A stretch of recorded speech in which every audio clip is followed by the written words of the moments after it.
What is up, YouTube? It is I, Clutch Marles, and I'm back.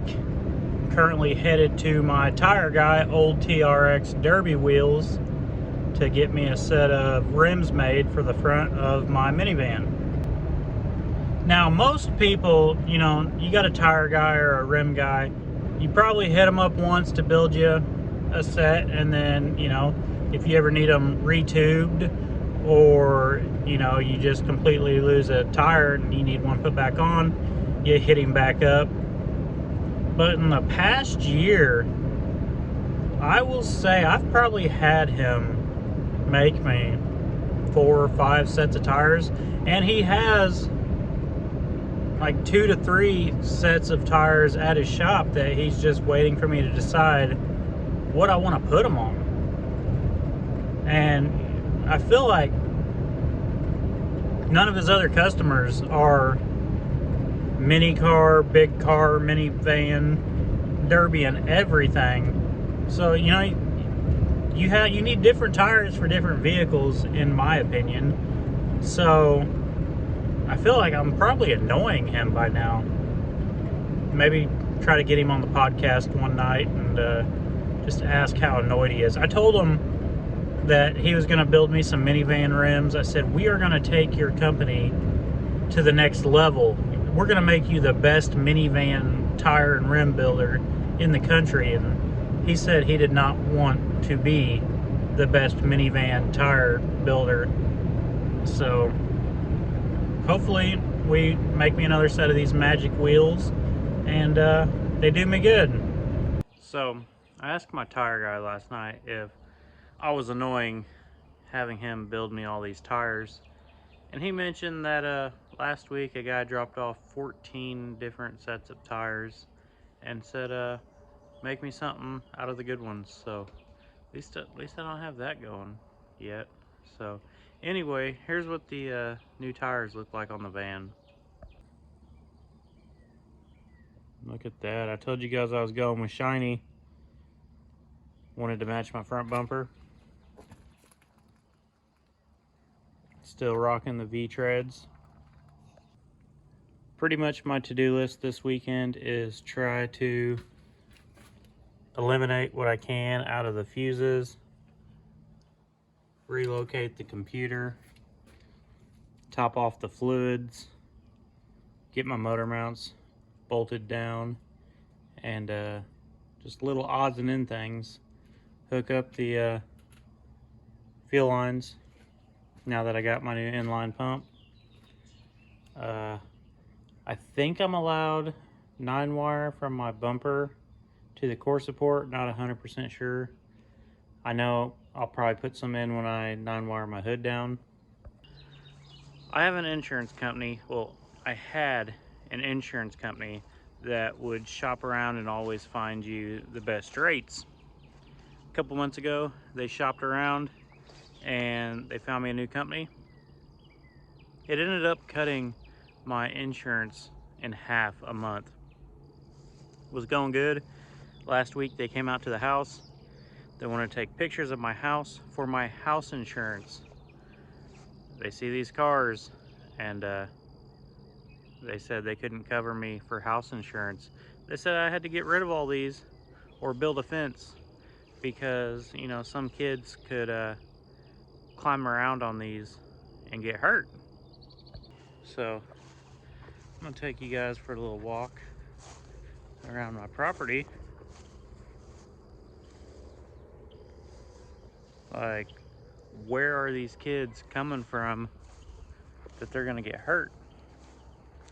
If there was neighborhood kids, like if I lived in a town, like in a city, one, I wouldn't have this many cars because they wouldn't like it, so I'd probably still have property out in the country, bring 1 or 2 to town at a time. But I wouldn't be stripping my own cars. I'd be paying, you know, 50 bucks, 75 bucks, whatever, to a local kid, trying to teach them about the sport, get them into stripping cars, and giving me more time to make these videos. Second, my grass, I wouldn't be the one fucking mowing it. I hate mowing grass. I don't have time to mow grass. We're making videos for YouTube, TikTok, Facebook. I'm running a podcast. I'm running a business, all while working a 40-hour-a-week job doing electrical work. Like, I got so much shit going on. I'll go 5-6 weeks before I cut my grass, especially in the middle of derby season. Like, I'll let it go. Like old girl in Frozen said, let it go, let it go, let it grow.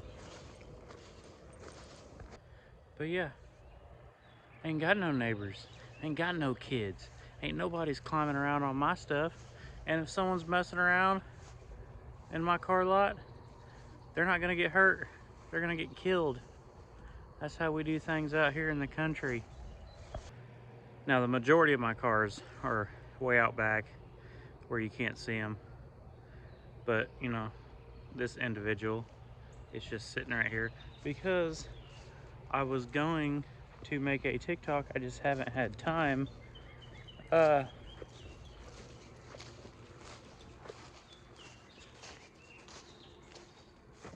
got this Chevy Cobalt. So the majority of my cars are way in the back. You can't see them from the road, but I got this Chevy Cobalt sitting right here. And as you can see, we got this long runway here. Eventually I'm gonna make a TikTok or a YouTube video. I just wanna see how fast you have to drive in a car before you can shear a door off like they do in the movies. I'm gonna open one of these doors.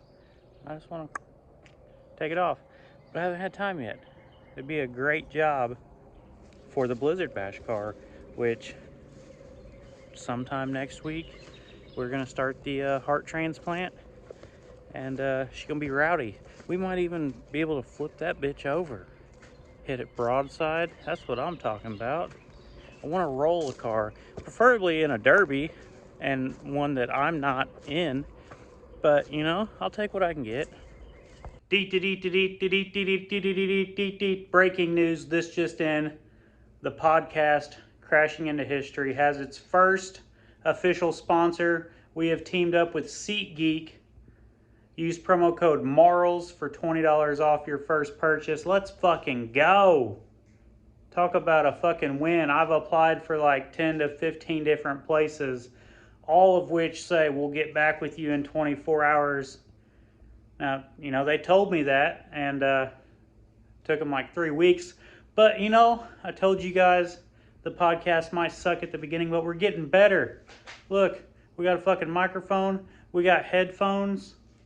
Let's go.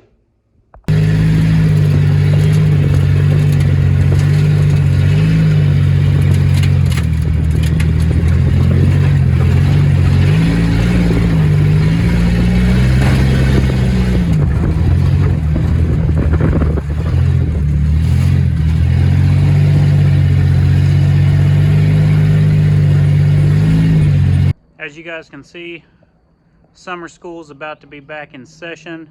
The School of Backwards Driving is going to be going to Michigan this weekend. Next week, we're going to try an engine swap my DP car in 4 days, so we'll see how that goes. I just need to top off on my fluids, hot wire the transmission so that it gets first. In the video, I was running in second gear. I was also, so I took the factory tires off, and when I was cutting the fuel tank and the exhaust out, I didn't trust my Harbor Freight jack stand, so I stuck a tire underneath it. And I guess at some point it got kicked underneath there.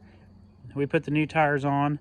When I was driving around the yard, like the weird noise you hear is I had a full-size tire underneath the center of the van, and it was just stuck on the axle. It couldn't go under it.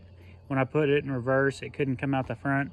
So yeah, I drove around hauling a tire. The backwards driving, Hopefully this pops underneath them Saturday night lights. We got the ratchet strap. Got the new inline fuel pump. Going to strap that down.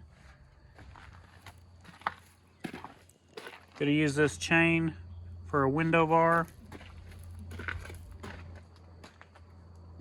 I'm just tired of using 9-wire personally. That started as a 200-pound roll last year, the year before, and that's what we got left. So gonna try and save it because we got to tie the hood down. Hot wire, which we'll do that at the track. Hot wire the transmission, and then that's pretty much it. Gonna tag this side, and hopefully we do somewhat good in Michigan. So currently in the clutchmarles challenge, whichever state I'm going to next year, you know, whichever one buys the most merchandise off my website, clutchmarlesmotorsports.com. We're gonna go there next year. It is currently a 4-way tie between Ohio, Pennsylvania, Wisconsin, and I think Oregon. And honestly, I don't see Oregon pulling through. I don't even know if there's a ton of Derby drivers from Oregon. But thank you guys for ordering from my website, for following me, listening to my podcast, liking my videos, sharing my videos. It allows me to keep living this fucking crazy life, getting these sponsors, traveling the states, getting to see you guys. I truly appreciate it.